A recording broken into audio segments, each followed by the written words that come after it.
다 같이 사도신경으로 우리들의 신앙을 하나님께 고백하도록 하겠습니다. 찬송가는 585장입니다. 사순절 네 번째 날입니다. 오늘 우리에게 주시는 하나님 말씀은 시편 46편 1절에서 11절까지 말씀입니다. 사순절 세 번째 날인 어저께는 우리가 어떠한 말씀을 보았는가 하면 예수님께서 베드로, 요한, 야고보라고 하는 제자 12명의 제자 가운데서도 특별하게 생각하고 또 특별하게 또 쓰임받았던 그 제자들을 부르실 때에 어떻게 부르시는가. 마태복음 4장에서는 예수님께서 베드로, 요한, 야고보, 안드레를 부르실 때에 이들은 예 하고서 쫓아나섰다가 중간에 예수님 아닌 것 같습니다 하고서 돌아갔습니다. 다시 자기들의 생활하는 터전으로 다시 돌아갔습니다. 그랬다가 누가복음 5장에서 예수님께서 다시 찾아가셔가지고 베드로, 요한, 야고보를 다시 한 번 더 부르시는, 그래서 깊은 데 가서 그물을 던져라. 많은 고기를 잡고 난 뒤에 마치 욥이 많은 갈등 가운데에서 욥기 38장에 와가지고 내가 죽게 대하여 귀로만 들었었더니 이제 눈으로 배웠나이다. 과연 하나님께서 저를 사랑하시고 하나님의 커다란 능력이 저와 함께하고 계시면서 이제 믿겠습니다 라고 고백하는 것처럼 베드로가 바로 그러한 고백을 하게 된 것이죠. 마태복음 4장에서 만났던 예수님은 그저 이렇게 일종의 말쟁이처럼 이렇게 그냥 느꼈었었는데 하나님의 나라는 말에 있지 아니하고 능력이 있다고 하는 말씀처럼 베드로가 예수님의 그 능력 가운데에서 깊은 데 그물을 내려서 고기를 잡을 때에 이게 우리들을 부르신 예수님이 이게 그냥 뭐 이렇게 세피하게 볼 그런 대상이 아니구나, 이 사실을 깊이 깨닫게 되는 것이죠. 그래서 그 예수님 앞에 무릎을 꿇고서 주여 나를 떠나소서 나는 죄인으로 소리다 고백하는 사람이 베드로인 것이란 말이죠. 그만큼 예수님에 대한 그 본질, 실상을 정확하게 알고 그렇게 예수님의 제자가 되는 베드로, 요한, 야고보, 그렇게 또 이들을 귀하게 여기시면서 이들에게 그렇게 특별하게 마음을 쓰시고 신경을 쓰시면서 이들을 당신의 제자로 삼으시는 예수님, 이런 모습을 이제 우리가 보았습니다. 그래서 마지막에 예수님께서 부활하신 이후에 승천하시기 전에 다시 또 베드로, 요한이 다시 또 갈릴리 바다로 그물질하러 갔죠. 갔을 때 다시 또 그들을 데려다가 다시 한번 하나님의 사도로 부르시는 예수님을 우리가 어저께 보았습니다. 오늘은 그렇게 하나님의 종으로 하나님의 제자로 부름받은 우리들이 어떠한 모습으로 어떠한 마음가짐으로 이 세상을 살아야 할 것인가 하는 것에 대해서 시편 46편에서 말씀을 해주고 계십니다.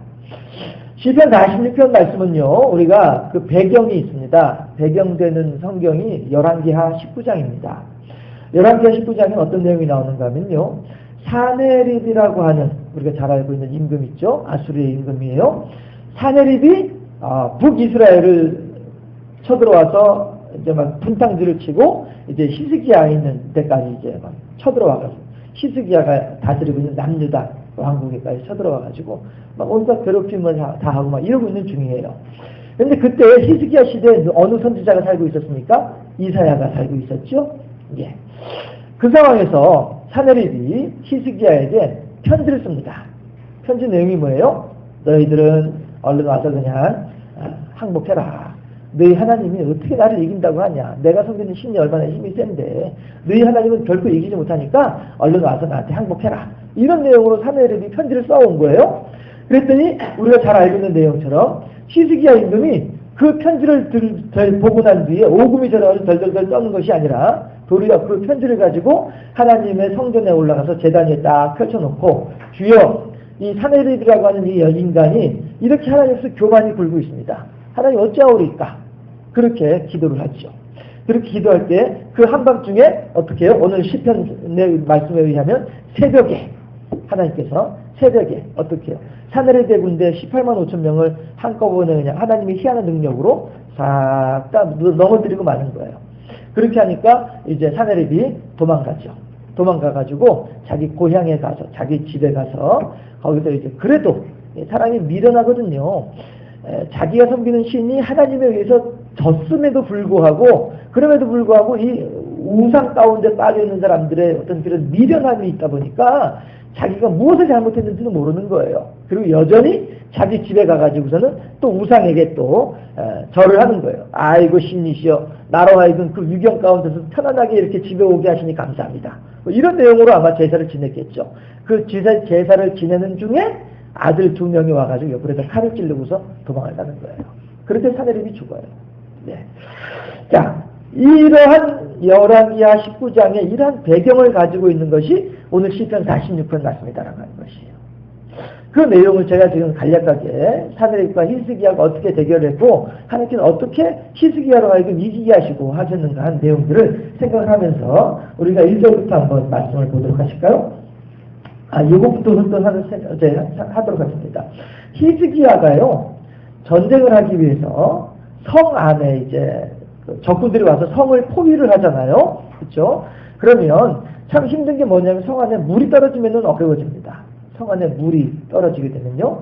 그렇게 하니까 더구나 이제 그 동네는 이제 물이 귀한 동네이고 하니까요. 히스기야가 실로암 연못을 이스라엘 성 안에 예루살렘 성 안에 실로암 연못을 파게 되잖아요. 그렇죠? 근데 그 실로암 연못에 물이 어디서 들어오느냐 하면은 바깥에서 들어오는 거예요. 바깥에서 들어오는데 그 들어오는 그 물의 길을 히스기야가 터널을 팠어요. 그 성 밑으로 해가지고 터널을 파가지고 그 터널 불을 따라서 이제 물이 흘러 들어오도록 그렇게 실로암 연못에 물이 흘러 들어오도록 그렇게 했단 말씀이에요. 그래서 그 터널을 히스기야의 터널이라고 이름을 붙였어요. 그런데 고고학자가 그러니까 이제 다녀오신 분들의 이제 이야기를 이렇게 듣다 보면 터널을 어떻게 뚫었냐면은 양쪽에서 같이 이제 뚫어 들어갔단 말이에요.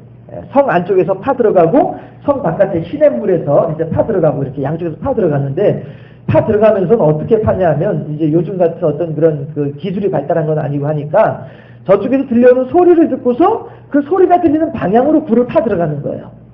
그렇게 하다 보면은 때로는 이렇게 가다가 잘못 들어갈 수도 있어요.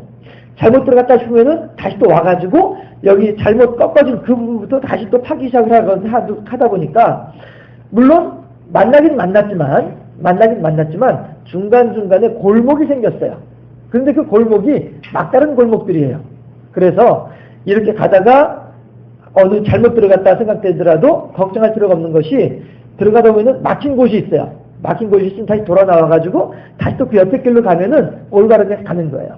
가다가 또 막힌 곳으로 들어갔어요? 그럼 다시 또 돌아 나와가지고 또 다른 사이길로 가고 이렇게 갈래길이 나올 때마다 그렇게 한쪽은 분명히 막혀있게 돼 있어요. 왜냐하면 저쪽에 들려오는 소리를 따라서 불을 타들어갔기 때문에.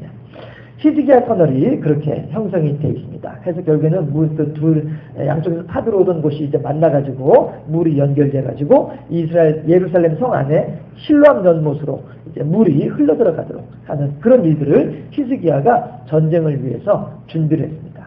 다시 말씀드려서 히스기야의 믿음과 히스기야의 지혜가 같이 겹쳐져서 사내립과의 전쟁에서 이기게 하시더라. 시편 46편 1절에서 3절까지 말씀은 어떤 그런 이제 서론으로서 하나님께서 그렇게 우리들을 이기게 하신다. 이 3절에서 바닷물이 솟아나고 뛰놀든지 그것이 넘침으로 산이 흔들릴지라도 우리는 두려워하지 아니하리로다. 사내립이라고 하는 임금이 그 강력한 군대, 그것도 보통 면도 아니고 18만 5천 명이 되는 그 큰 군대를 거느리고 왔을 때에 흔들리지 않는다라고 한 것입니다. 4절에서 한 시내가 있어 남이여 흘러 하나님의 성고 지정하신 이의 성소를 기쁘게 하도다. 히스기야 터널이 어떻게 돼 있다고요? 가다 보면 많은 골목들이 있다고 했어요. 막다른 골목들이에요. 나뉘어졌지만은 다시 또 나뉘어진 곳에 와가지고 다시 또 거슬러 올라가면은 올바른 길로 가게 돼 있다라고 한 것이죠. 4절이 바로 그것을 이야기하는 거예요. 이 길, 저 길 다 있는 것처럼 보이지만 그러나 저희들은 통하는 길은 한 길이다라고 하는 거예요. 왜? 잘못된 길은 막혀 있으니까. 그러니까 연결된 길은 한 길밖에 없다. 그런데 그 길이 어디로 가요? 성소를 향하여서 가는 거예요. 예루살렘 성안을 향해서 들어가는 거예요. 하나님을 기쁘시게 하는, 성소를 기쁘게 하는 그러한 신의 물이다라고 하는 것이죠. 5절에서 하나님이 그 성 중에 계심에 성이 흔들리지 아니할 것이라 새벽에 하나님이 도우시리로다. 아무리 사내립이 와가지고 기고만장하게 큰 소리를 친다 할지라도 성은 흔들리지 않는 거예요. 왜? 히스기야부터가 흔들리지 아니하니까. 주여 어찌하오리까 이 별것 아닌 인간 사내립이 하나님을 향해서 이렇게 기고만장하게 굴고 있는데 하나님 어찌하시렵니까? 이렇게 흔들리지 않는 믿음으로 하나님을 향하여 있는 히스기야의 모습을 보면서 백성들도 그렇게 두려워하지 아니하고 당당하게 담담하게 하나님을 의지할 수 있더라. 예, 하나님이 그 성 중에 계시면 성이 흔들리지 아니할 것이라. 새벽에 하나님이 도우시리로다. 18만 5천 명의 히스기야 사내립의 군대들이 하나님께서 새벽에 도우심으로 말미암아 다 넘어지고 만더라 라고 하는 것입니다. 6절에서 문 나라가 떠들며 왕국이 흔들렸더니 그가 소리를 내심에 땅이 녹았도다. 이건 누구예요? 이건 사내립을 얘기하는 거예요. 사내립이 그렇게 그동안은 여러 나라들에 대해서 사내립의 그 이름으로 많은 나라들을 괴롭히면서 많은 나라들을 항복을 받아내면서 그렇게 지내왔던 사람이 사내립이란 말이죠. 지금까지 전쟁에 패하지 아니했던 군대, 사내립과 그의 군대란 말이에요. 예. 그런 이제 큰 능력을 가진 그런 큰 힘을 가지고 있는 사내립 군대를 이렇게 표현을 하고 있습니다. 문 나라가 떠들며 왕국이 흔들렸더니 그가 소리를 내심에 땅이 녹았도다. 7절에서 만군의 여호와께서 우리와 함께 하시니 야곱의 하나님은 우리의 피난처시로다. 그렇죠? 아무리 사내립이 기고만장한다 할지라도 히스기야는 사내립의 편지 때문에 간단히 녹지 아니하였습니다. 하나님을 향해서 어찌하오리까? 하나님께서 알아서 하시옵소서. 하나님께서 능력이 있지 않습니까? 네, 하나님께서 우리와 함께 우리의 피난처가 되신다. 8절에서 와서 여호와의 행적을 볼지어다. 그가 땅을 황무지로 만드셨도다. 무슨 얘기예요? 18만 5천 명이나 되는 많은 거의 19만 명이나 가까이 되는 많은 군대가 깃발을 세우고 막사를 세우고 막 말들이 막 여기서 시든거리고 앉았고 이러한 큰 상황을 이루던 그 벌판이었는데 하루아침에 아무도 없는 빈 들판이 되고 말았더라 말이죠.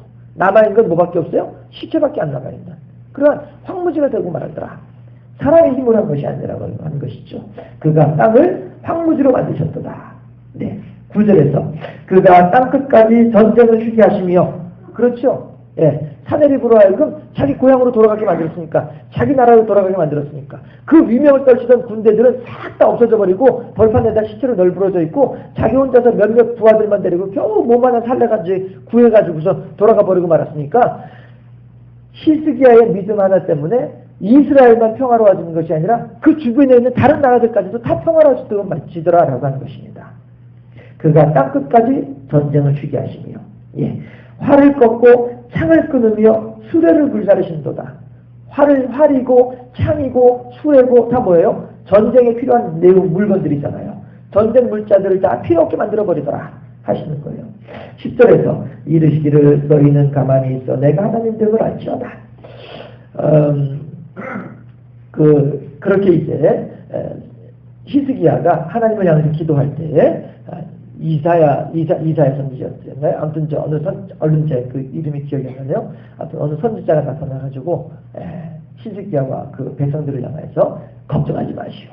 당신의 기도에 대해서, 여러분들의 기도에 대해서 하나님께서 응답하셨으니까 걱정하지 마십시오. 그러면서 너희는 내가 너희 중에 있어 내가 하나님 됨을 너희들은 알지어다 라고 그런 하나님의 말씀을 신탁을 어선먼트를 이렇게 전달해 주는 것을 우리가 볼 수가 있죠. 내가 세계 중에서 높임을 받으리라 하시도다.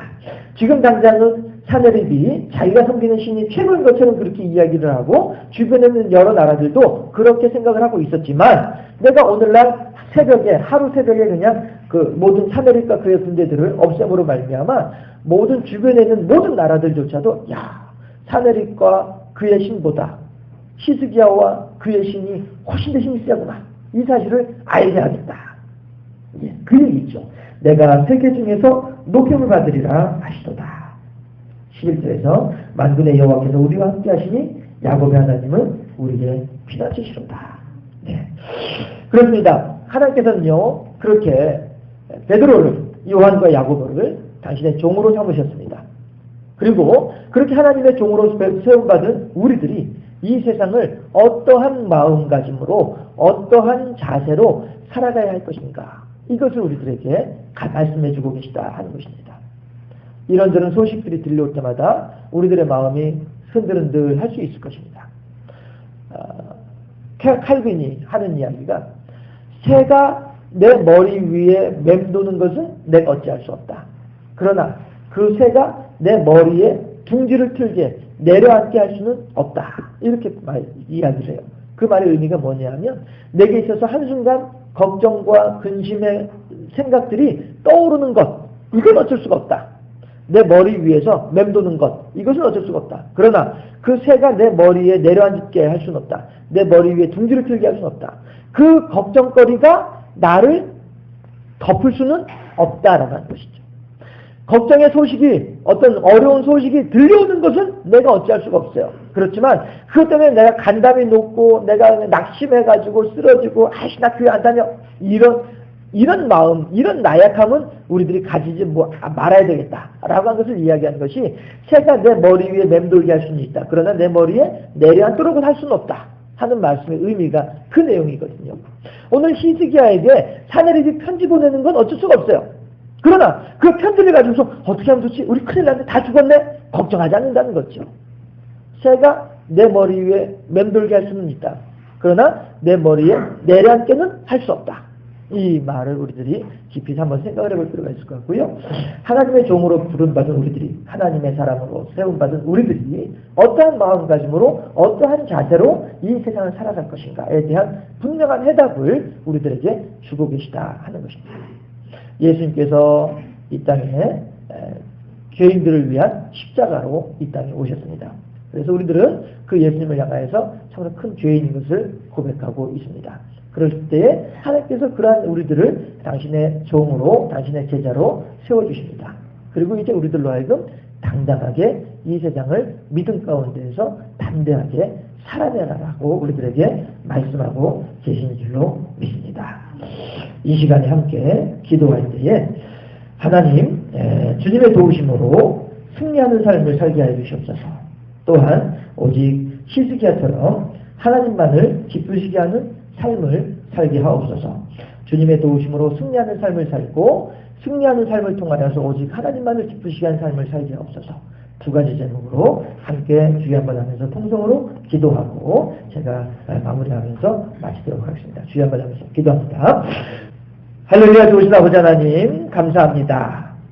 시편 46편 말씀을 통하여 하나님의 종으로 세움받은 우리들의 삶의 모습이 어떠해야 하는가에 대해서 밝히 드러내 알려주심을 감사드리옵나니, 이제 하나님이시여 히스기야가 사내립의 편지 앞에서 어찌 행하였던가, 그리고 하나님께서는 그 히스기야의 기도에 어찌 응답하였던가를 생각하며 우리 또한 그렇게 승리하는 삶을 살아가는 우리 모두가 될 수 있도록 하시옵시고, 그렇게 하나님의 이름으로 승리하는 삶으로 말미암아 하나님을 영화롭게 하며 하나님을 기쁘시게 하는 복되고 아름다운 삶의 주인공들이 될 수 있도록 우리 모두를 지켜주시고 붙잡아 주시기를 소망하고 원하옵나이다. 사순절 기간입니다. 아버지 하나님이시여, 앞으로 긴 기간들이 아직도 남아있습니다. 그런 하나님, 하루하루 우리들에게 주어진 하나님의 말씀을 생각을 하고 그 가운데서 하나님의 음성을 들을 때에 하나님이시여, 우리들로 하여금 더욱더 예수 그리스도의 십자가를 우리들의 삶에 짊어지는 헌신된 종의 삶을 살아가게 하시옵시고, 그렇게 하나님을 기쁘시게 하고 하나님을 영화롭게 하는 하나님의 착하고 충성된 종의 삶을 살아가는 우리 모두가 될 수 있도록